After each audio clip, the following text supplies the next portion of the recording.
اللهم لولا أنت ما اهتدينا ولا تصدقنا ولا صلينا، فاغفر فداء لك ما اتقينا، ونحن عن فضلك ما استغنينا، وأنزلا سكينة علينا، وثبت الأقدام إن لاقينا، إنا إذا صحابنا أتينا، وبالصياح عولوا علينا، إن الأولى هم بغوا علينا، إذا أرادوا فتنة أبينا. هم لولا أنت ما اهتدينا ولا تصدقنا ولا صلينا. الحمد لله نحمده ونستعينه ونستغفره ونؤمن به ونتوكل عليه، ونعوذ بالله من شرور أنفسنا ومن سيئات أعمالنا، من يضلل الله فلا مضل له، من يهده الله فلا مضل له، ومن يضلل فلا هادي له، وأشهد أن لا إله إلا الله وحده لا شريك له، وأشهد أن محمدًا عبده ورسوله. أما بعد، فإن خير الحديث كتاب الله، وخير الهدي هدي محمد صلى الله عليه وسلم، وشر الأمور محدثاتها، وكل محدثة بدعة، وكل بدعة ضلالة، وفي رواية وكل ضلالة في النار. فأعوذ بالله من الشيطان الرجيم. بسم الله الرحمن الرحيم. ربنا اغفر لنا ولإخواننا الذين سبقونا بالإيمان، ولا تجعل في قلوبنا غلا للذين آمنوا ربنا إنك رؤوف رحيم. اللهم أرنا الحق حقا وارزقنا اتباعه، وأرنا الباطل باطلا وارزقنا اجتنابه. اللهم علمنا ما ينفعنا وانفعنا بما علمتنا وارزقنا علما. رب اشرح لي صدري ويسر لي أمري واحلل عقدة من لساني يفقه قولي.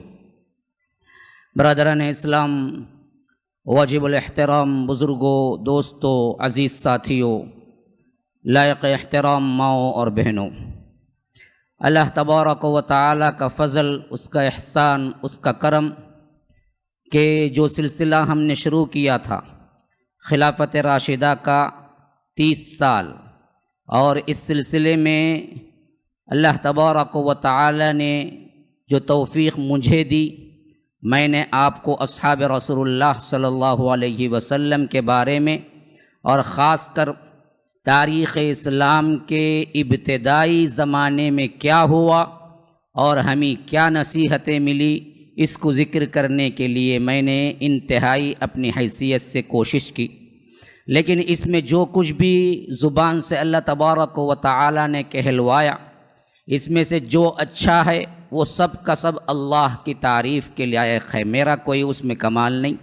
اور جو کچھ غلط کہہ گیا یا جو کچھ میں نے اپنی زبان سے کوئی بات ایسی کہہ دی جو کہ شان صحابہ میں تنقیص ہو، تو میں اللہ تبارک و تعالیٰ کے پاس رحمت کی امید کرتا ہوں، معافی مانگتا ہوں کہ اللہ تبارک و تعالیٰ صحابہ کے شان کی تنقیص میں اپنی زبان کو بند رکھنے اور شیطان کے الفاظ کو استعمال کرنے سے ہمیں اجتناب کرے. تو آج کا جو سلسلہ ہے یہ ہمارے لحاظ سے بہت ہی اہم ہے، اس حیثیت سے بھی کہ ہمارے پروگرام کی بھی اینڈنگ آخری رات ہے، اور اس حیثیت سے بھی کہ خلافت راشدہ کے سلسلے میں جو سال میں نے گنوائے تھے اس کے بھی یہ آخری سال ہیں. اس ترتیب سے آپ کے پاس ابھی 29 اور 30 2 سالوں کی وہ کارروائیاں بیان کرنا ہے میں آپ کے سامنے، جو کہ اس زمانے میں پیش آئی اور اس کے اندر ہمارے لیے کیا نصیحت ہے، اس کو ذکر کرنا ہے. تو غرض کہ میں آپ کے سامنے سب سے پہلے وہ واقعات رکھتا ہوں جو کہ ہم سمجھتے ہیں کہ 29 یا 39 ہجری کے اوائل میں پیش آئے. اور آپ سن چکے ہیں اس سلسلے میں کہ یہ خوارج کا گروہ نمودار ہوا جو کہ حضرت علی کو علانیہ کافر کہنے لگا. پھر ان سے جنگ ہوئی، پھر اس جنگ کی وجہ سے ایک اطمینان ملا، لیکن ان میں سے باقی جو بچے، بعض روایت 7، بعض روایت 9، بعض روایت 11، لیکن سب سے اصحتر یہ لگتا ہے کہ 7 آدمی تھے بس جو بھاگ گئے یا ہاتھ نہیں آئے. یہ 7 ہی دراصل بعد میں آگے چل کے جتنے بھی فرق بنے اس کی بنیاد بھی بنے یہ. اور ان فرقوں میں سب سے اہم جو ابتدا میں اسلام کی مخالفت اور اختلاف کیا وہ 3 فرقے ہیں. اچھی طرح سمجھ لیجیے، یہی وہ 3 فرقے ہیں جو آگے چل کے 70 پر 3 فرقوں میں تبدیل ہوں گے، ہوئے اور آج ہیں. اللہ کے رسول صلی اللہ علیہ وسلم نے فرمایا کہ اس سے پہلے کہ امت یہود 71 فرقوں میں تبدیل ہوئی، اور نصارہ 72 فرقوں میں تبدیل ہوئی. اور میری امت کے بارے میں گمان کرتا ہوں، میں کہتا ہوں کہ ہماری امت 70 پر 3 فرقوں میں تبدیل ہوگی. کلہم فی النار الا واحدہ، سب کے سب جہنمی ہیں سوائے ایک کے. پوچھا کہ اللہ کے رسول کون ہیں؟ کہا کہ ما انا علیہ واصحابی، میں اور میرے صحابہ جس پر ہوں گے وہی وہ لوگ ہوں گے. ایک ہی فرقہ. تو 72 فرقے جو آئے وہ اصل میں ان 3 فرقوں کی کیا ہے؟ دین ہے. ان 3 فرقوں کو سمجھیں گے بات اچھی طرح سمجھ میں آ جائے گی. اس کو نہ سمجھیں گے پھر آپ فرق کے حیثیت سے بعد میں آگے چل کر آپ کو یوں لگے گا کہ امت مسلمہ تفریق ہو گئی. نہیں، امت مسلمہ ہمیشہ اگر اللہ اور اس کے رسول کے دیے ہوئے عقیدے پر قائم رہی تو تفریق ہو ہی نہیں سکتی. جب تفریق ہوگی تو اللہ اور اس کے رسول کے دیے ہوئے عقیدے سے ہٹی تو تفریق ہوگی. سب سے پہلا فرقہ خوارج. خارج کا مطلب ہے ایگزٹ، خروج، اسی سے نکل، جس نے امت مسلمہ اور اصحاب رسول اللہ صلی اللہ علیہ وسلم کے عقائد سے نکل ایگزٹ کیا، اپنے کچھ عقیدے بنائے جن میں اصحاب رسول اللہ صلی اللہ علیہ وسلم کو کافر کہا. بغض میں، کن کے بغض میں؟ اصحاب کے بغض میں. اب دراصل کیا ہے، کسی دوست کے دوست کو بغض میں رکھتا ہے تو انسان اس اصلی دوست کا بھی بغض والا بنتا ہے نہیں بنتا ہے، کمینہ بنتا ہے نہیں بنتا ہے. تو یوں معلوم ہوا کہ ان لوگوں نے اصحاب رسول اللہ سے بغض کر کے نعرہ لگایا تو اصل میں اصحاب رسول اللہ کا نہیں تھا، اللہ کے رسول سے بغض تھا. کیونکہ دوست کا دوست دوست ہوتا ہے، دوست کا دشمن دشمن ہوتا ہے. اللہ کے رسول کے دوستوں کو جو کہتا ہے کہ کافر ہو، وہ اللہ کے رسول صلی اللہ علیہ وسلم پر ریمارک کرتا ہے کہ آپ نے صحیح صحبت اختیار نہیں کی، یا آپ سے صحبت اختیار کرنے والے اچھے لوگ نہیں تھے. پھل جو ہے نا وہ کیسے پہچانا جاتا ہے؟ اپنے درخت سے. درخت خراب ہو تو پھل بیکار ہے. استاد کیسے پہچانا جاتا ہے؟ اپنے شاگرد سے. شاگرد اچھا ہو تو استاد اچھا ہے. تو جب آپ کہیں کہ شاگرد تمام کے تمام آپ کے برے ہیں تو آپ نے دراصل شاگردوں پر ریمارک نہیں کیا، یہ اللہ کے رسول پہ ڈائریکٹ ریمارک کیا بغض و حسد میں آ کے. یہ صحابہ سے ڈائریکٹ بغض رکھنے والے ہیں. پتہ نہیں ان کو کیا بغض ہے، پتہ نہیں. اللہ نے منتخب شدہ افراد کو صحابہ بنایا، ہر کس و ناکس کو نہیں بنا دیا. تو شاید یہ بغض ہے ان کو کہ ہم ہی کیوں نہیں بنایا. تو ان بدبختوں کو اللہ کی تقدیر پر یہ اعتماد نہیں ہے تو یہ بدبخت آگے چل کے کیا کام کریں گے؟ ایک بغض. نمبر 2، دوسرا گروہ بھی صحابہ کو کافر کہا لیکن بغض میں نہیں، حب علی میں، جو شیعہ کہلائے. اچھی طرح سمجھو، دونوں کا عقیدہ ایک ہے، دونوں کا عقیدہ ایک ہے لیکن دونوں کے عقیدے کے وجوہات دوسرے ہیں. پہلا خارجی بنا، خارجیوں کا عقیدہ بھی اصحاب رسول اللہ کافر ہیں، علی جیسی شخصیت کافر ہیں ان کی نظر میں، لیکن یہ بغض ڈائریکٹ براہ راست بغض تھا. دوسرا جو فرقہ بھی کہتا ہے کہ 5 صحابہ کے علاوہ سب کافر ہیں، جیسا کہ کل آپ نے سنا شیخ سے، وہ 5 صحابہ کو بھی کسی نہ کسی طرح کافر کر دیتے ہیں. آخر ایک صحابی جو بچتا ہے حضرت علی، ان کو اٹھا کے اللہ بناتے ہیں. تو انہوں نے بھی کفر ہی کہا حضرت صحابہ کرام کے بارے میں، لیکن ان کا طریقہ کیا تھا؟ ہم محبت میں کہتے ہیں. کن کی محبت میں جی کہتے ہیں؟ حضرت علی کی محبت میں کہتے ہیں. کیوں کہتے ہیں جی؟ اللہ کے رسول کے داماد. ارے بے وقوف، اللہ کے رسول کے یہ ایکھرے داماد ہیں، وہ دوہرے داماد ہیں جن کا تم کفر کرتے ہو. اللہ کے رسول نے تو حضرت علی کو ایک بیٹی دی، عثمان کو تو 2 بیٹیاں دی. جب داماد ہی ہیں تو عثمان بھی داماد ہے. پہلے نمبر پہ قبول کرنے والے ابو بکر بھی ہیں، پہلے نمبر پہ قبول کرنے والے. ان کی تکفیر کیوں کرتے ہو؟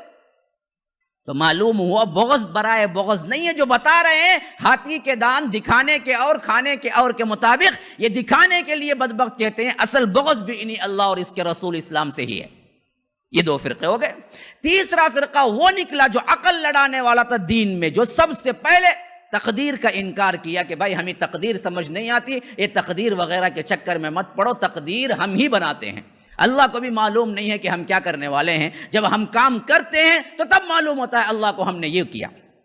اگر اللہ کو معلوم ہے، اللہ ہی کے حکم سے کرتے ہیں، تو پھر کیا اللہ مذاق کرتا ہے ہم سے کہ اللہ ہی کرواتا ہے، اللہ ہی جنت ڈالتا ہے، اللہ ہی جہنم ڈالتا ہے؟ تو ہم تقدیر کو نہیں مانیں گے۔ اپنی عقل لڑانے والا فرقہ، جو کہ آج اگر ہم کہا جائے تو جتنے اہل قرآن ہیں، جتنے وہ لوگ ہیں جو اپنی عقل لڑا کے کیا ہے قرآن اور حدیث کے عقیدے کو بگاڑتے ہیں، سب اسی کے اندر آ جاتے ہیں۔ یہ تین ہی فرق ہیں جن کے بچے آگے چل کے نسلاً بعد نسل چلے تو بہتر بنے۔ آپ جاؤ کسی بھی کیٹیگری کو پڑھتے جاؤ، اینڈنگ میں یا تو وہ خوارج سے ملے گا، یا تو اینڈنگ میں جا کے شیعہ سے ملے گا، یا تو اینڈنگ میں جا کے جو تقدیر کا انکار کرنے والے تھے قدریہ، ان سے ملے گا۔ یہ تین اہم فرق تھے جو نمودار ہوئے حضرت علی رضی اللہ عنہ ہی کے زمانے میں۔ آگے چل کے انہوں نے الگ الگ راہ اختیار کی، حتیٰ کہ کیا ایک بڑا بڑا گروہ بن گیا۔ تو اب اس تناظر میں دیکھیے کہ سب سے پہلے گروہ کے بارے میں ملی اطلاع تو حضرت علی کی انتہائی کوشش یہ تھی کہ کسی نہ کسی طرح انہیں نیست و نابود کر کے رکھ دیا جائے، اور جیسے ہی انہوں نے پہچانا نشانی کو، نہروان کے اندر زبردست جنگ کی۔ لیکن اللہ کا کرنا یہ تھا، تقدیر اپنے آپ ہے، اللہ نے جو کچھ کیا ہے وہ اللہ ہی اپنی حکمت جانتا ہے، لیکن تقدیر میں تھا کہ یہ بچے، آگے چلیں تو 2-3 افراد 7 افراد بچے۔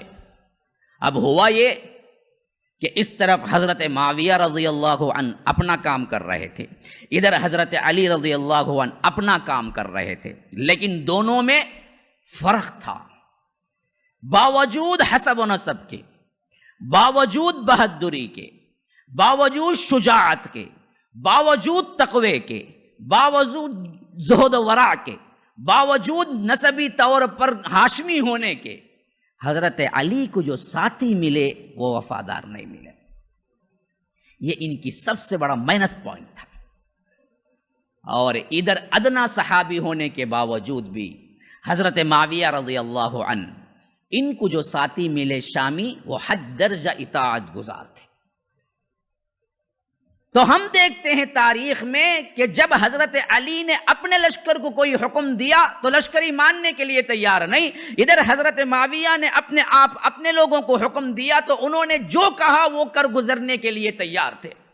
تو اسی وجہ سے ہم 29 میں دیکھتے ہیں کہ حضرت معاویہ تحکیم کے بعد، تحکیم جسے کہتے ہیں، ابو موسیٰ اشعری ادھر آئے اور ادھر سے عمرو بن عاص آیا، اور دونوں کے درمیان تحکیم ہوئی، اور ابو موسیٰ اشعری نے اپنے آدمی کو اتار دیا حضرت علی کو، اور حضرت عمرو بن عاص نے اپنے آدمی کو نہیں اتارا حضرت معاویہ کو۔ تو پھر تو فیصلہ نہ ہوا، اور لوگوں کے اندر ایک طرح کی 2 کیفیتیں پیدا ہو گئی، یعنی ایک خلافت حضرت علی کی بن گئی اور ایک خلافت حضرت معاویہ کی بن گئی۔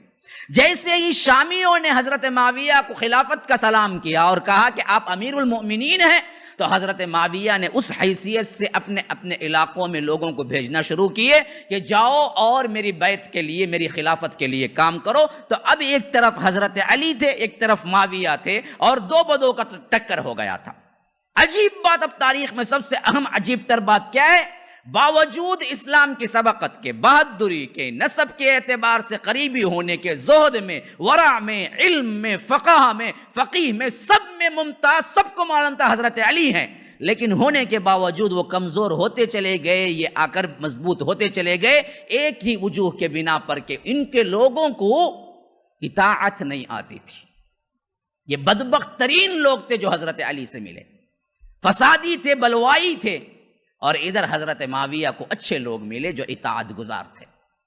تو سب سے پہلے انہوں نے مصر بھیجا، جہاں پر ان کے والی تھے حضرت علی رضی اللہ عنہ کی طرف سے گورنر، جن کا نام محمد بن ابی بکر تھا۔ میں نے بتایا تھا پہلے بھی کہ ابو بکر کے ایک بیٹے کیا ہیں، حضرت عثمان کے خلاف تھے، جو محمد بن ابی بکر کہلائے۔ تو یہ محمد بن ابی بکر وہاں تھے۔ تو حضرت معاویہ رضی اللہ عنہ نے عمرو بن عاص کو بھیجا کہ جاؤ کہو کہ مجھے کیا ہے والی بنا کے بھیجیں، آپ نیچے آئیے، یہ خلافت حضرت معاویہ کی ہے، میں گورنر بن کے آتا ہوں۔ عمرو بن عاص گئے اور اتفاق دیکھیے وہاں پر بھی وہی معاملہ ہوا، کیونکہ میں پہلے بتا چکا ہوں مصر میں بھی بعض لوگ وہی تھے جو فسادی تھے اور ہمیشہ کیا ہے ادھر ادھر ہوتے رہتے تھے۔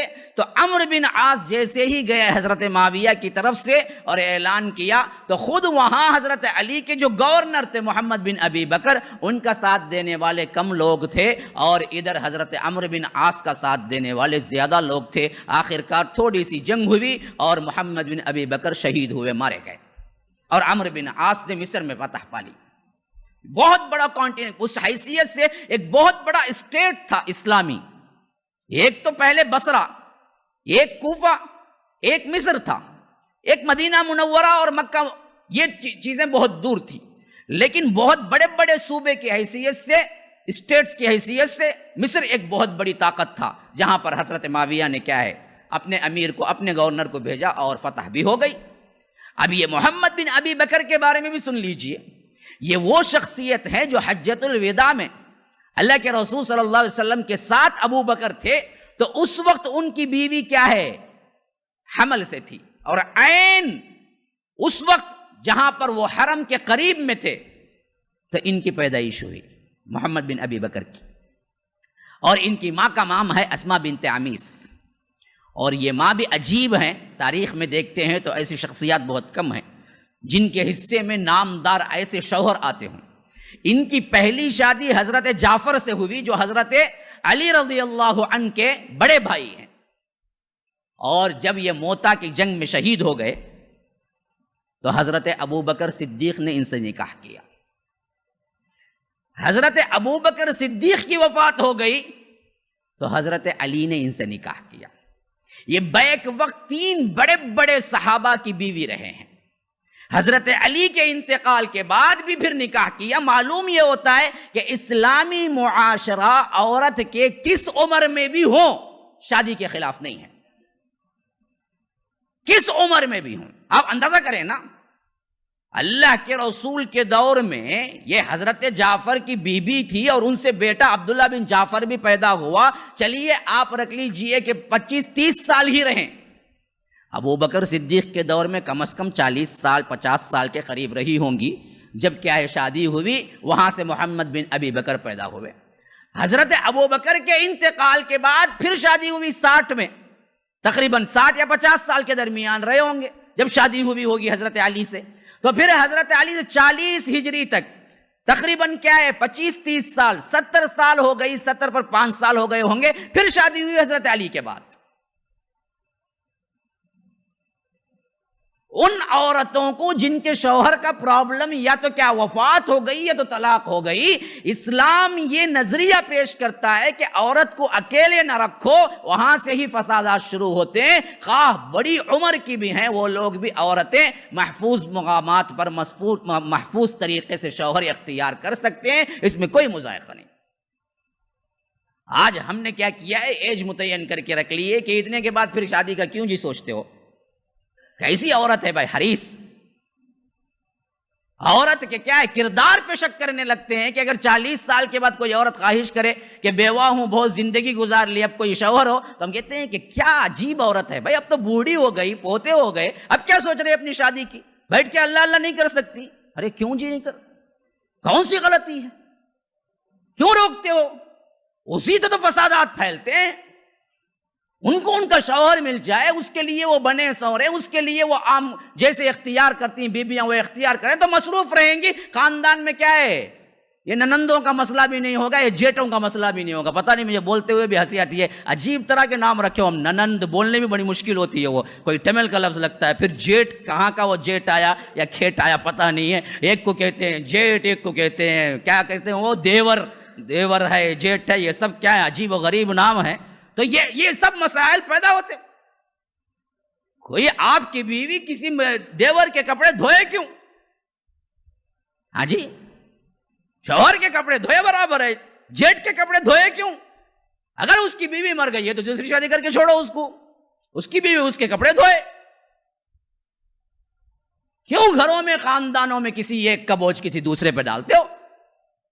تو اس میں ہمیں بڑا سبق ہے کہ اسماء بنت عمیس کے حضرت ابو بکر صدیق کی شادی ہوئی تو وہاں یہ بچہ پیدا ہوا اور حرم کے بالکل قریب پیدا ہوا. اور اس کے بعد اب دیکھیے ابو بکر صدیق کا بیٹا، لیکن پیدا کب ہوا؟ بالکل 2-3 سال کے رہے ہوں گے ابو بکر وفات پا گئے. تو اب اس بیٹے کو لے کے کس کے پاس آئی؟ وہ جب شادی کی تو حضرت علی کے پاس آئے تو حضرت علی سوتیلے باپ ہو گئے نا. اب سوتیلے باپ نے جس حیثیت سے محمد بن ابی بکر کی پرورش کی، اس حیثیت سے انہوں نے حضرت علی کے لیے جان دینا مناسب سمجھی اور جان دے دی، قتل ہو گئے گورنر ہوتے ہوئے. تو ایسا سوتیلا باپ آپ دکھائیں جس نے ایسے بچے کے ساتھ پرورش کی اور تربیت کی کہ اس پر مر مٹنے کے لیے سوتیلا بیٹا تیار ہو جائے، کون ہے؟ تو اس سے معلوم ہوتا ہے حضرت علی کے اخلاق کتنے بلند رہے ہوں گے کہ جنہوں نے اپنے سوتیلے بیٹے کے ساتھ یوں سلوک کیا کہ ان پہ قربان ہونا اس نے مناسب سمجھا اور قربان ہو گئے. آج ہم سوتیلوں کو کس نظروں سے دیکھتے ہیں؟ کوئی ہے اچھا باپ خود کے بیٹوں کو ہی برابر نہیں دیکھتا، لیکن سوتیلا تو زہر لگتا ہے. بولتا ہے شادی کروں گا تو تجھ کو بلا کے لے جاؤں گا، تیری اولاد کا مجھے کیا ہے، کوئی ذمہ دار نہیں. کیوں جی نہیں ہے؟ کرو نا، اس کی بھی ذمہ داری کرو. یہ یتیم کو پالنا کتنا بڑا ثواب کا کام ہے، کرو. غلط کیا ہے؟ اللہ کے رسول نے سوتیلے بچوں کو نہیں پالا تھا، کتنے بچوں کو پالا تھا. ہر بیوی جو آئی تھی یا تو مطلقہ تھی یا تو بیوہ تھی سوائے اما عائشہ کے. اب ان کے بچے دوسرے شوہروں سے تھے، اللہ کے رسول پالتے تھے انہیں. جس طرح ایک باپ نہیں پالتا اس سے زیادہ پالتے تھے. تو یاد رکھیے یہ چیز اسلامی معاشرے میں بدرجہ عتم موجود تھی کہ کسی بھی عورت کو بیوہ یا مطلقہ سے منحوس سمجھنا، ان کو الگ رکھنا اور ان پر لعن طعن کرنا، یہ ہندوؤں سے ہم نے مل کے جو 800 سال گزارے نا، اس وجہ سے ہمارے اندر یہ کیٹیگری، یہ کردار پیدا ہوا. ورنہ تو کبھی اسلام نے انہیں نہ منحوس سمجھا، نہ انہیں غلط سمجھا، نہ کمزور برابر کے حق دلائے کہ تمہارا کوئی بھی کنڈیشن، کوئی بھی معاملہ ہو، کتنی بھی عمر ہو، تمہیں شوہر بھی مل سکتا ہے، تم شادی شدہ زندگی بھی گزار سکتی ہو، کوئی مسئلہ نہیں. تو غرض کے محمد بن ابی بکر بھی قتل ہوئے اور وہاں پر بھی کیا حضرت عمرو بن عاص گورنر بنے. تو حضرت علی رضی اللہ عنہ کی خلافت میں مصر جاتا رہا. اب باقی بچے تھے کیا؟ پہلے ہی شام چلا گیا تھا، بصرہ والے نہیں مانتے تھے، کوفے والے وہاں ہی رہتے ہوئے حضرت علی کو کافر کہتے تھے. اب حضرت علی کا درد بھی سمجھیے کہ کیا گزر رہا ہوگا ان پر. وہ شخصیت جس نے اپنا تن من دھن سب کچھ قربان کیا اور دل سے چاہتا ہو کہ لوگ جڑ جائیں، لیکن ان کو جو لوگ ملے اس حیثیت سے ان کو کیا تکلیف ہوئی ہوگی ذرا سوچ لیجئے. کہ ادھر مصر گیا، اب باقی رہ گئے تھے مکہ مدینہ، بڑے بڑے شہروں میں باقی رہ گئے تھے مکہ مدینہ. اب مکے میں بھی یہ حال ہوا کہ حضرت عبداللہ ابن عباس جو اتنے دنوں سپورٹر تھے وہ بھی دل برداشتہ ہو گئے، حضرت علی کی سپورٹ چھوڑ دی بعض روایتوں کے مطابق، تو مکہ بھی جاتا رہا. پھر مدینے میں بھی حضرت معاویہ نے اپنے آدمی کو بھیجا، بسر بن ارطات. یہ بسر بن ارطات وہاں گیا اور بالکل بڑی سختی سے پیش آیا. تو مدینے کے لوگوں نے بھی اطاعت قبول کر لی. تو اس نے کہا کہ تم نے قبول کی یا نہ کی، اس سے مجھے کوئی فرق پڑنے والا نہیں ہے.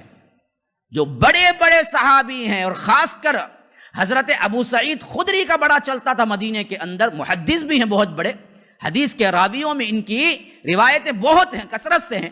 تو اس نے کہا کہ یہ ابو سعید خدری جب آ کے بیعت نہیں کر لیں گے میں تم سب کو چھوڑنے والا نہیں ہوں. تو وہ لوگ ڈھونڈتے ڈھونڈتے حضرت ابو سعید خدری کے پاس گئے اور ان پر دباؤ ڈالنے لگے کہ آپ آئیں ورنہ تو ہماری جان خطرے میں ہے. تو حضرت ابو سعید خدری اس وقت کیا ہے امہات المومنین کی طرف دوڑے اور کہا، خاص کر ام سلمہ رضی اللہ عنہا سے کہ آپ بتائیں میں کیا کروں. ایک طرف میں دل سے نہیں چاہتا کہ بیعت کروں اور ایک طرف موت کھڑی ہوئی ہے، موت کو گلے لگا لوں یا میں بیعت کر لوں. تو امہات المومنین میں سے جن سے پوچھا گیا ام سلمہ نے کہا کہ دیکھو امت کا اختلاف واقعتاً برا ہے، اب خواہ مخواہ پھر تمہارے اوپر کوئی نہ کوئی کیا ہے فوج کشی ہوگی، پھر کوئی گروپ بنے گا، جاؤ بیعت کر لو، متحد رہنا یہ ہمارے لیے مناسب ہے۔ تو ابو سعید خدری آئے اور بیعت کر لیے، تو مدینہ بھی جاتا رہا۔ اب پورے علاقے چلے گئے حضرت علی رضی اللہ عنہ کے پاس سے، سوائے دو کہ ایک تھا ایران، ایک تھا بصرہ، کوفہ، بس بقیہ سب جگہ حضرت معاویہ رضی اللہ عنہ کے گورنر تھے اور خلافت بھی مستحکم ہو چکی تھی۔ ایک حیثیت سے خود حضرت علی نے بھی تسلیم کر لیا کہ اب ان کو نکالنا یا ان سے جنگ کرنا بیکار ہے۔ تو وہ بعض روایتوں میں آتا ہے کہ دونوں نے اپنے آپس میں خطوط بھیج لیے کہ آپ کا جتنا علاقہ ہے آپ اس کو مینٹین کر لیجئے، میرا جتنا علاقہ میں رکھا ہوں میں اپنا مینٹین کر لیتا ہوں۔ تو حضرت علی نے خاموشی اختیار کر لی، لیکن حضرت علی کو بڑا ملال تھا کہ ان بدبختوں نے ہی مجھے ابھارا، ان بدبختوں نے ہی مجھے مجبور کیا خلافت کے لیے، ان بدبختوں کی طرف سے ہی تمام غلطیاں ہوئی، اور آج یہی بدبخت مجھے الزام بھی دیتے ہیں، کافر بھی کہتے ہیں۔ تو کبھی کبھی حضرت علی رضی اللہ عنہ کا دل بھر آتا تھا، بد دعائیں دیتے تھے، اور کبھی کبھی کہتے تھے کہ اے اللہ میں زندگی سے اچاٹ ہو چکا ہوں، اب میرے لیے کوئی خیر اگر ہے تو رکھ، اگر کوئی خیر دنیا میں نہیں ہے تو مجھے اٹھا لے، اب میں رہنا نہیں چاہتا دنیا کے اندر۔ کبھی کبھار تو کہتے تھے کہ وہ قاتل کہاں ہے جو مجھے یہاں مارے گا، ابھی تک کیوں نہیں آیا؟ اب آپ پوچھیں گے کہ کیسے ان کو مارا؟ واقعہ یہ ہے کہ کئی دفعہ اللہ کے رسول صلی اللہ علیہ وسلم نے حضرت علی کو اشارہ دے دیا تھا کہ آپ کو قتل کیا جائے گا، اور قتل بھی یہاں تیر لگے گا، اور یوں چلو بھر تمہارا خون تمہارے ہی ہاتھ میں آ جائے گا، اور تمہاری داڑھی اس خون سے تر ہو جائے گی۔ حدیث میں امام احمد ابن حنبل روایت کرتے ہیں کہ اللہ کے رسول صلی اللہ علیہ وسلم صحابہ کے ساتھ بیٹھے ہوئے تھے، علی آئے، ساتھ میں صحابہ بھی تھے۔ اللہ کے رسول صلی اللہ علیہ وسلم نے فرمایا بتاؤ دنیا میں اولین میں سے ایک بدبخت آخرین میں سے ایک بدبخت کون ہے؟ تمام صحابہ نے کہا کہ ہم تو نہیں جانتے کون بدبخت ہے، پہلے والوں میں اگلے والوں میں کون بدبخت ہے۔ تو اللہ کے رسول صلی اللہ علیہ وسلم نے فرمایا کہ پچھلے والوں میں سب سے زیادہ بدبخت ترین شخص وہ ہے جو اللہ کی اونٹنی کو قتل کیا، صالح کی اونٹنی کو۔ اذ انبعث اشقاها، اللہ تبارک و تعالی جب فرماتا ہے تو ان میں سے ایک بدبخت ترین شخص اٹھا جس نے حضرت صالح کی اونٹنی کو، جو کہ عام اونٹنی نہیں تھی، وہ اللہ کی نشانی تھی، اونٹنی کے ذریعے اونٹنی نہیں آئی تھی، پیدا نہیں ہوئی تھی، وہ چٹان پھٹ کے آئی تھی، اسی لیے اللہ نے ناقۃ اللہ کہا، اللہ کی اونٹنی۔ لیکن ایک بدبخت وہ تھا اتنی بڑی نشانی دیکھنے کے باوجود اللہ کی اونٹنی کو قتل کیا، فعقروها فدمدم علیہم ربہم، تو اللہ تبارک و تعالیٰ ان پر عذاب نازل کیا۔ تو یہ پہلوں والوں میں، پرانے لوگوں میں سب سے بدبخت ترین شخص، اور فرمایا کہ اگلے آنے والوں میں کون بدبخت ترین شخص ہے پتہ ہے علی؟ کہا کہ اللہ کے رسول نہیں معلوم ہے۔ کہا کہ وہ جو تجھے یہاں مارے گا اور تیری داڑھی اور خون سے لت پت یہاں تک تیرے ہاتھوں کے اندر خون ہی خون آ جائے گا۔ تو حضرت علی کو اچھی طرح یاد ہے، یہ روایت کئی طرق سے آئی ہے۔ اس طرح اللہ کے رسول نے پیشن گوئی دے دی تھی کہ آپ کا بھی قتل ہی ہوگا۔ تو حضرت علی کبھی کبھی کہتے تھے کہ کہاں ہے وہ میرا قاتل، کیوں نہیں آتا وہ اب تک؟ میری یہ زندگی ان لوگوں نے کیا ہے مشکل میں ڈال دی ہے، نہ مجھے سپورٹ کرتے ہیں نہ مجھے چھوڑتے ہیں۔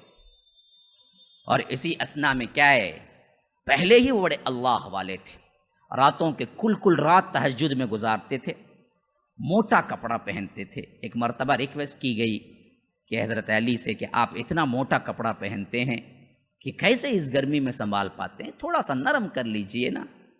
تو حضرت علی نے کہا کہ کیا بتاؤں، اللہ کے رسول صلی اللہ علیہ وسلم جب چھوڑ کے گئے تھے تو وہ موٹا کپڑا ہی پہنتے تھے، آج دنیا کشادہ ہو گئی نہیں، میں رسول کی سیرت کو چھوڑ نہیں سکتا کہ میں موٹا کپڑا ہی پہنوں گا۔ ایک مرتبہ بازار میں اپنی تلوار لیے پھر رہے تھے، بھائی کوئی ہے اسے خرید لے، اللہ کی قسم کھا کے کہتا ہوں یہی وہ تلوار ہے جس کے ذریعے سے میں نے احد میں لڑائی کی، خندق میں لڑائی کی، اللہ کے رسول سے کئی بار مدافعات کرتے ہوئے یہ تلوار اٹھائی ہے، یہ تلوار مجھے بڑی محبوب ہے، آج بیچ اس وجہ سے رہا ہوں کہ 7 دن ہو گئے کپڑا تبدیل کرنے کے لیے کوئی کپڑا نہیں ہے، کپڑا خریدنے کے لیے میں تلوار دے رہا ہوں، میرے پاس 1 درہم نہیں ہے کہ میں دوسرا کپڑا خرید سکوں، تو اس لیے میں اپنی محبوب تلوار کو بیچنے کے لیے کیا آج کھڑا ہوا۔ راتوں کو روتے تھے تو کیا ہے، اتنا روتے تھے کہ حسنین کریمین آ کے کہتے ابا جان بس کیجیے. اپنی زندگی کا زہد، ورع، تقوی، فقاہت میں فقیہ ایسے تھے کہ بڑے بڑے مسائل منٹوں میں حل کر دیتے تھے. میں نے پہلے ہی بتایا تھا کہ حضرت معاویہ کو بھی جب ضرورت پڑی حضرت علی سے ہی فتویٰ پوچھا کہ ایسے لوگوں کے بارے میں کیا کرنا چاہیے. ایک آدمی آیا حضرت عثمان کے دور میں، معاملہ یہ تھا کہ شادی کی اس نے، ہاں جی شادی کی، 6 مہینے نہیں ہوئے بچہ ہو گیا. اب اس نے سوچا کہ 6 مہینے میں بچہ، زانیہ ہے، یہ تو زانیہ ہے، میرا بچہ تو 6 مہینے میں ہو نہیں سکتا. تو اس نے سیدھا حضرت عثمان کے پاس آیا اور کہا کہ حضرت عثمان اس پر رجم، شادی شدہ ہے یہ اور زنا بھی کی ہے، اس وجہ سے کیا ہے حد جاری کیجیے آپ اس پر، کیونکہ 6 مہینے میں بچہ جن گئی. حضرت عثمان نے کہا بالکل صحیح بات، جاؤ اس کو قتل کرو. حضرت علی کو معلوم ہوا تو دوڑے دوڑے بھاگتے آئے، کہا کہ آپ نے جو کیا ہے ذرا غور کیا ہے، غلط کیا ہے. پوچھا کہ غلط کیا ہے، 6 مہینے میں کیسے بچہ ہو سکتا ہے کسی کی شادی کے بعد؟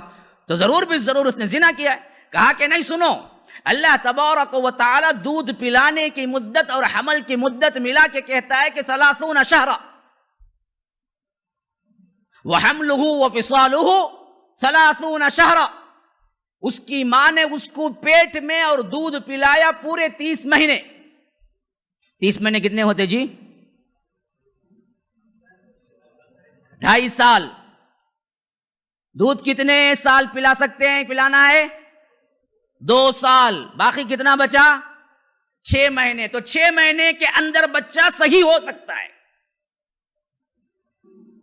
کیا فقاہت تھی، کیا ان کے اندر کیا ہے فقہ تھی. دیکھیے انہوں نے کہا کہ اللہ نے اجازت دی ہے، اللہ نے ماں کے لیے کہا ہے کہ والوالدات یرضعن اولادہن حولین کاملین، مائیں اپنے بچوں کو 2 سال مکمل دودھ پلائیں.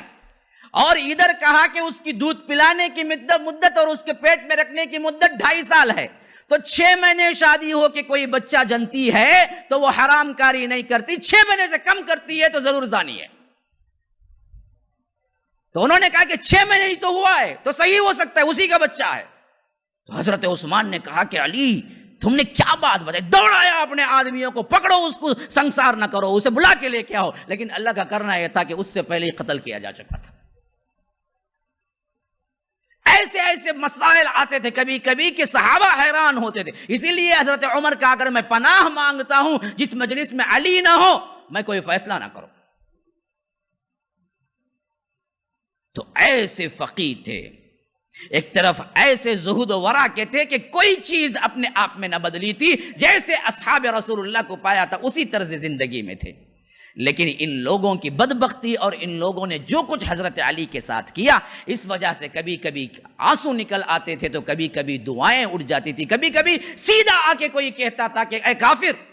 اب ذرا دیکھیے ایک مسلمان، وہ بھی وہ جنہوں نے اپنی زندگیاں قربان کی ہوں، آج ہم کو کوئی کہے تو ہم نہیں سہ سکتے، یہ بدبخت آ کے کہتے تھے کہ کافر. حضرت علی پہ کیا گزرتی ہوگی، یہ سب سہا. پھر اس کے بعد 40 ہجری شروع ہوئی تو ادھر حضرت علی ہمیشہ کہا کرتے تھے کہاں ہے وہ قاتل، کیوں چپ بیٹھا ہے اب تک، کیوں نہیں آتا. ایک مرتبہ ایک شخص کو دیکھا، کوفے میں ایک شخص کو دیکھا تو وہ دھمکی دے رہا تھا حضرت علی کو کسی بات. تو حضرت علی نے کہا کہ میرا قاتل معلوم ہوتا ہے شاید ہے. اپنے ساتھی سے کہا، جو ساتھ میں تھے ان سے کہا یہ میرا قاتل معلوم ہوتا ہے.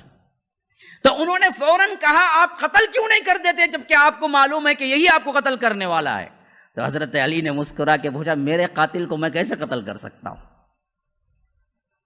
بات سمجھ رہے؟ اللہ کے رسول کے احادیث پر، اللہ کی تقدیر پر کیا اعتماد تھا. دیکھیے کہ باوجود معلوم تھا کہ فلاں قاتل ہے، پھر بھی انہوں نے کہا کہ میں دفاع میں کیا کر سکتا ہوں، وہ تو میرا قاتل ہے نا، جب مجھے قتل کرے گا پھر اس کے بعد نہ کچھ معاملہ اس سے ہوگا، میں کیسے قتل. آج ہم کیا کریں گے، کون سے بھی خالی ذرا برا بولے گا تو وہاں سے 70 اٹھا لے کو نکلتا ہوں، خیر میں کرتا ہوں، دیکھ تجھے کیا کرتا ہوں، دیکھ میں کیا کیا سنا ہوں تیرے بارے میں، چھوڑوں گا تجھے، یا تو رہنا یا تو میں رہنا. کیا کیا باتیں نہیں کر لیتے. اصحاب رسول اللہ کی زندگیاں پڑھیں تو واقعتاً حیران رہ جائیں گے، سن ہو کے بیٹھ جائیں گے، آخر یہ زندگیاں بھی کچھ زندگیاں ہیں ہماری جو ہم گزار رہے ہیں۔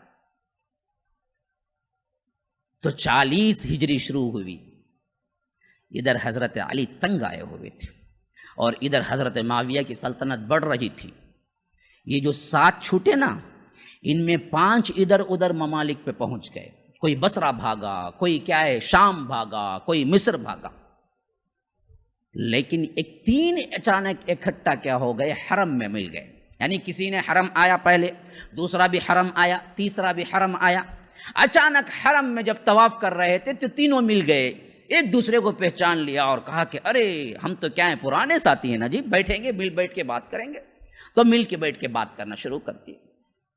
بات میں جب بات نکلی تو اس ایک نے کہا کہ بھائی جنگ نہروان میں جو میرے ساتھی قتل ہوئے ہیں، اس کے بعد تو ایسا لگتا ہے کہ جینا ہی بیکار ہے دنیا میں، ہمارے پورے ساتھی مارے گئے، اب رہ کے دنیا میں کیا کرنا۔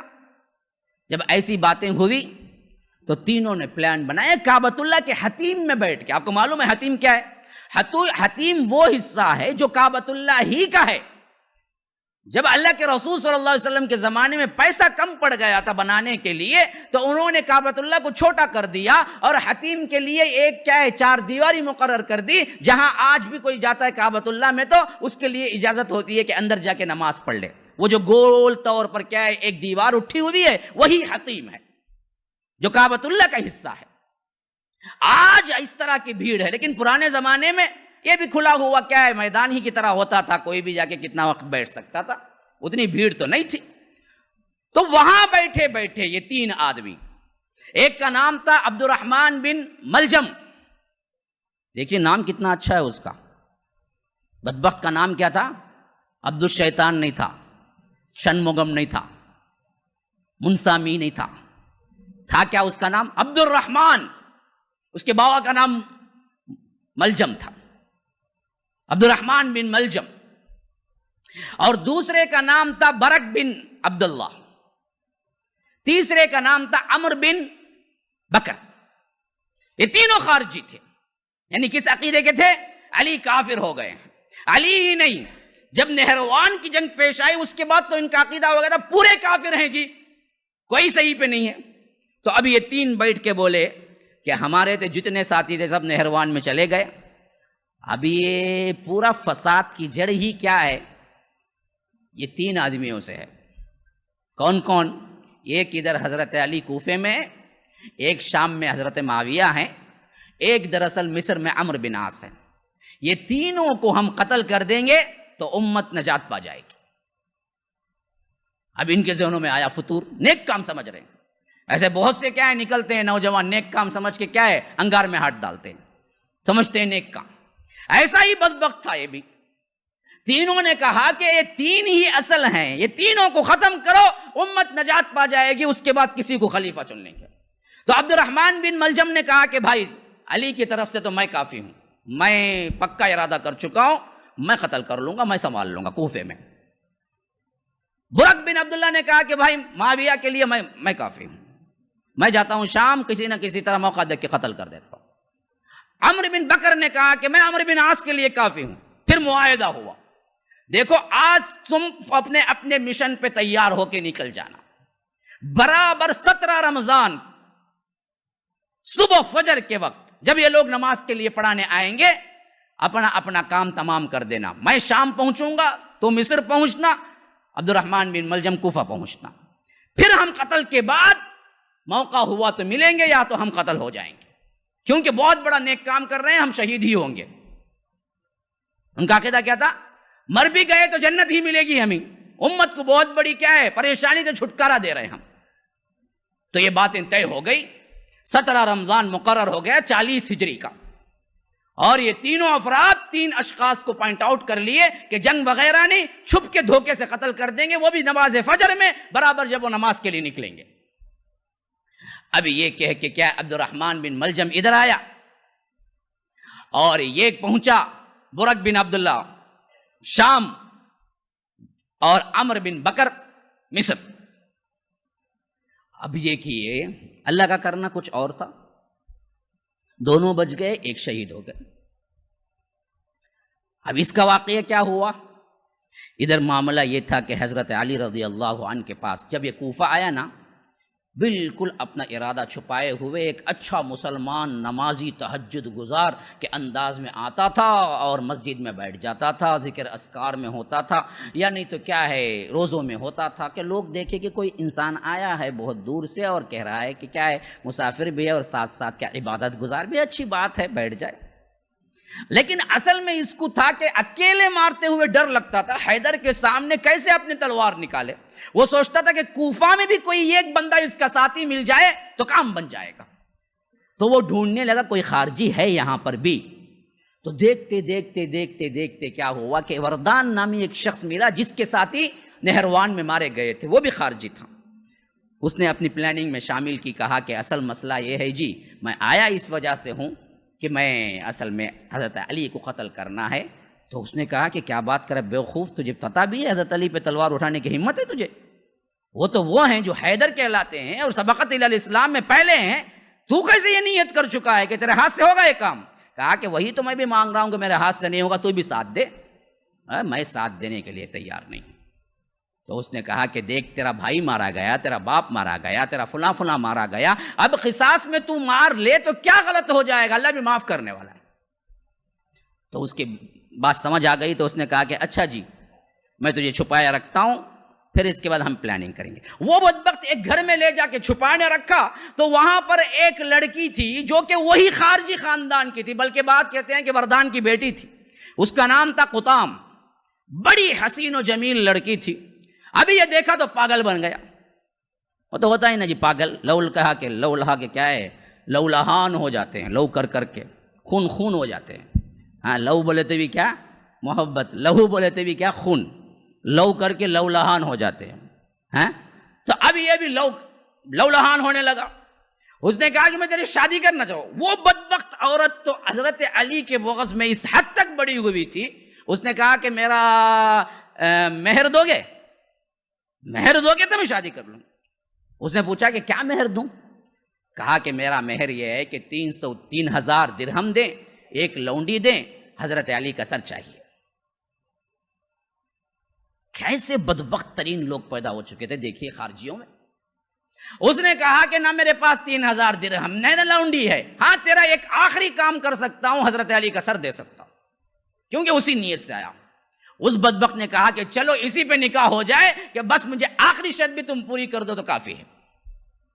تو بعض روایتوں میں ہے کہ نکاح ہو گیا، بعض روایتوں میں ہے کہ نکاح نہیں ہوا، بس اس نے وعدہ کر دیا کہ تو قتل کر کے آ، اس کے بعد میں نکاح کر لیتے۔ تو اب کیا ہو گیا، اب ساتھی کی محبت بھی مل گئی بدبخت کو، جیسی روح ویسے فرشتے بولتے، ویسا جیسی نیت کر کے آیا تھا ویسے لوگ مل گئے اس کو، اب تو اور زیادہ اچھلنے لگا کہ کام بنانے کے لیے کیا ہے وسائل مل گئے۔ اب اسی دوران کہا جاتا ہے کہ کبھی کبھی یہ حضرت علی کی نظروں سے بھی گزرتا تھا، تو حضرت علی کہتے تھے کہ میرا قاتل ہو کے خاموش جا رہا ہے۔ یعنی ایک طرح کی دور اندیشی اللہ پیدا کر دیتا ہے دینداروں میں، فہم فراست پیدا کر دیتا ہے، جو لوگ دیکھتے ہی پہچان جاتے ہیں کہ کس نیت سے کائی کو آیا ہے، لیکن اللہ والے ایک انجان بنتے ہیں، اپنے آپ کو بتاتے نہیں۔ تو حضرت علی جانتے تھے اس کی نیت ٹھیک نہیں ہے، لیکن جب لوگ کہتے تھے کہ آپ اس کو قتل کیوں نہیں کرواتے، تو کہتے کہ میرے قاتل کو میں کیسے قتل کروں جی، وہ تو میرا قاتل ہے۔ تو غرض کیا ہے، حضرت علی کا عام معمول یہ تھا کہ نماز فجر کو بہت پہلے اٹھ جاتے تھے، اور جتنی اللہ نے چاہی نماز پڑھتے تھے، پھر بہت پہلے مسجد میں آنے والا بندہ، ہمارے مسجد میں آنے والا بندہ کیا ہے، بڈھا مؤذن جسے گھر میں بھی جگہ نہیں، انہیں آتا اللہ پر کو پہلے، آخری میں بڑے لوگ آتے۔ تو اس زمانے میں معاملہ کیا تھا کہ سب سے پہلا مسجد میں داخل ہونے والا بندہ حضرت علی تھے۔ وہ آتے، نماز پڑھتے، پھر اس کے بعد نماز پڑھانے کی جگہ کھڑے ہوتے، اور جب آتے نا کہتے آتے یا ایھا الناس الصلاۃ الصلاۃ، یا ایھا الناس الصلاۃ، لوگوں نماز کا ٹائم ہو گیا ہے، لوگ نماز کا ٹائم ہو گیا، آ جاؤ آ جاؤ، یہ کہتے ہوئے آتے۔ تو ایسے ہی برابر 17 رمضان جمعہ کا دن فجر کے وقت یہ پہلے ہی اندر داخل ہو کے وہاں بیٹھا ہوا تھا جہاں سے حضرت علی گزرے گی، اور یہ حضرت علی اپنے آپ میں بالکل تسبیحات پڑھتے ہوئے لوگوں کو نماز کے لیے اٹھاتے ہوئے آگے بڑھنے لگے۔ یہاں تک کہ جیسے ہی اس کے پاس سے گزرے اس نے پہلا وار کیا. جیسے ہی پہلا وار ہوا حضرت علی نے کیا اس کو پکڑ لیا. کہا کہ بدبخت مجھ پہ تو نے تلوار اٹھائی. کہا کہ کیوں نہ اٹھاؤں, میں نے اسے 1000 درہم میں خریدا ہے اور 1000 درہم کا زہر کے اندر اس کو ڈبویا ہے. میں تو تمہارے قتل ہی کا انتظار کر رہا تھا. پھر وہ جو زخم تھا اتنا کاری نہیں تھا, وہ اور آگے بڑھنے ہی لگے تو دوسرا جو وردان ساتھی تھا اس نے بھی پھر ایک دوسرا وار کیا. تو حضرت علی کا وہ بالکل وہی حصہ جہاں حضرت اللہ کے رسول نے اشارہ کیا تھا کہ برابر گردن پہ لگا اور ان سے پوری داڑھی کیا ہے خون سے تر ہو گئی, اور انہوں نے دوسروں کو کہا کہ نماز پڑھائیں اور ان کو اٹھا کے لے جایا گیا. حضرات حسنین کریمین بیٹے بھاگتے ہوئے آئے. کہا کہ ابا جان کس نے قتل کیا آپ کو؟ کہا کہ وہ چھوڑو, میری آخری نصیحتیں یاد رکھ لو. مجھے معلوم ہو چکا ہے اب میں صرف کیا ہے چند گھڑی کا مہمان ہوں. یہ وصیت یاد رکھ لو کہ علی گواہی دیتا ہے کہ اللہ کے سوا کوئی معبود نہیں اور محمد رسول اللہ صلی اللہ علیہ وسلم آخری پیغمبر ہے. یعنی عقیدہ واضح کر دیا, مرتے وقت میرا کوئی دوسرا عقیدہ نہیں تھا, یا میں یہ نہیں کہا تھا کہ میں الہ ہوں, میں نبی ہوں, میں فلاں ہوں, میری عبادت کرو. نہیں, یاد رکھ لو میں ایک مسلمان کی طرح وہی کلمہ پڑھ کے آج کیا ہے شہادت پا رہا ہوں جو کلمہ ہر مسلمان پڑھتا ہے.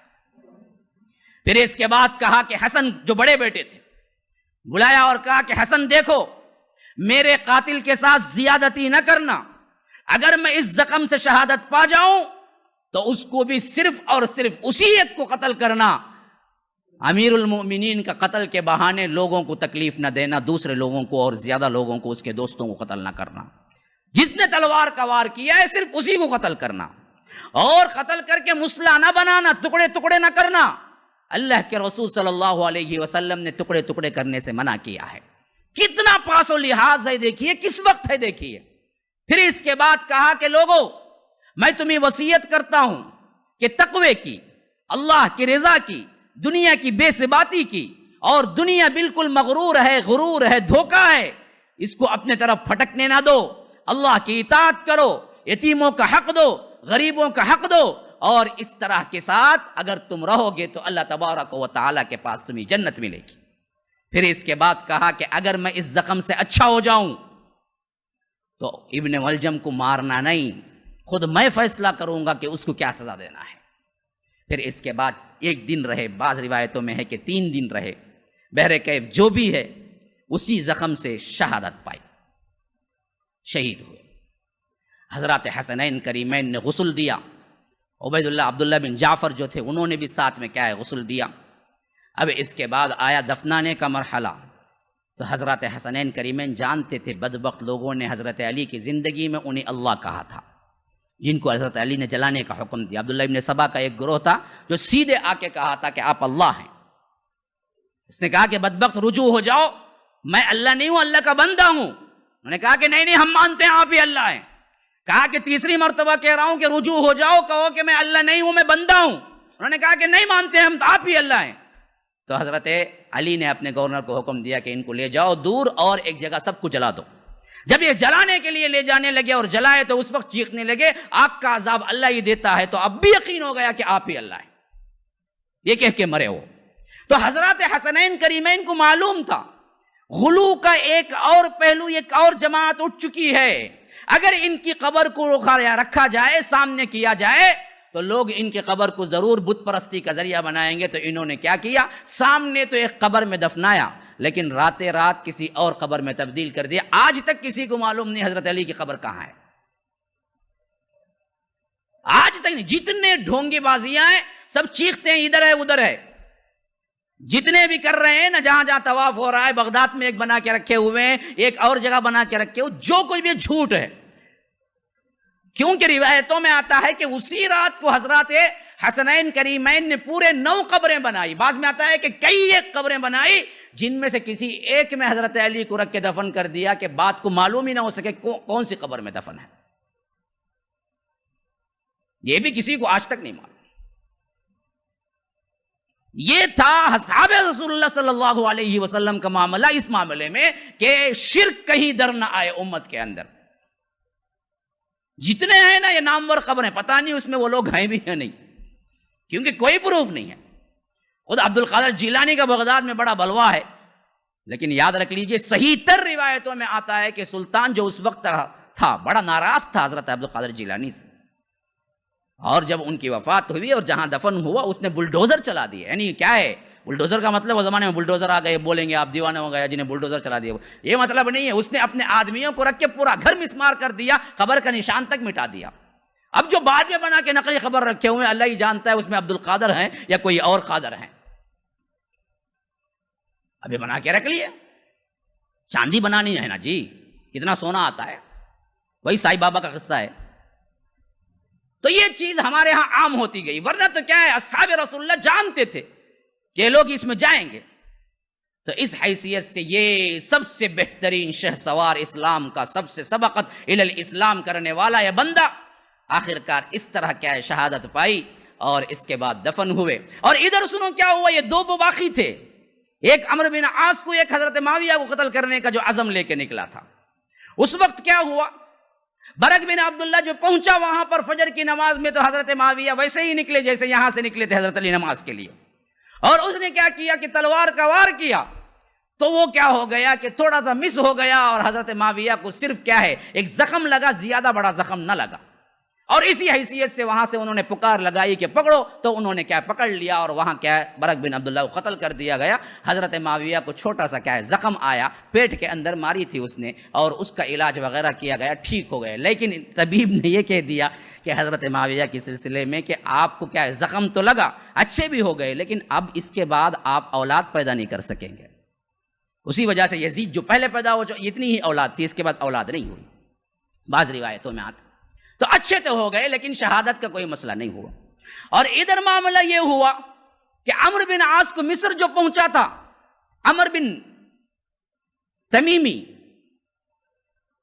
بن بکر تمیمی، اس نے کیا کیا، اسے پتہ ہی نہیں تھا عمرو بن عاص کون ہے. اسے صرف اتنا پتا تھا کہ یہاں نماز پڑھانے کے لیے عمرو بن عاص آئیں گے، جو پڑھانے آئے گا اسے قتل کر دینا ہے. اب اللہ کا کرنا یہ ہوا کہ اس فجر میں حضرت عمرو بن عاص کو شدید پیٹ کا درد تھا، تو انہوں نے کہا کسی اور کو، اپنے ساتھی کو، روایت میں آتا ہے خارجہ تھے ان کا نام، ان سے کہا کہ بھائی آج جاؤ نماز پڑھا دو تم، میں آ نہیں سکتا، مجھے شدید درد ہے. تو وہ آئے، وہ مصلی پہ کھڑے ہوئے، تو خارجہ کو اس نے قتل کر دیا. تو حضرت عمرو بن عاص کے بدلے خارجہ قتل ہو گئے. تو یہ بھی بچ گئے، معاویہ بھی بچ گئے. ادھر مسئلہ یہ ہوا کہ حضرت علی برابر کیا ہے ابن ملجم کے ہاتھوں شہید ہو گئے. اللہ تبارک و تعالی ہمیں سمجھ کی توفیق عطا فرمائے. ھذا وباللہ التوفیق، صلی اللہ وسلم علی نبینا محمد. اسأل اللہ لی ولکم ولسائر المسلمین من کل ذنب فاستغفروه انه هو الغفور الرحیم. اللهم لولا أنت ما اهتدينا ولا تصدقنا ولا صلينا، فاغفر فداء لك ما اتقينا، ونحن عن فضلك ما استغنينا، وأنزلا سكينة علينا، وثبت الأقدام إن لاقينا، إنا إذا صحابنا أتينا، وبالصياح عولوا علينا، إن الأولى هم بغوا علينا، إذا أرادوا فتنة أبينا. هم لولا أنت ما اهتدينا ولا تصدقنا ولا صلينا،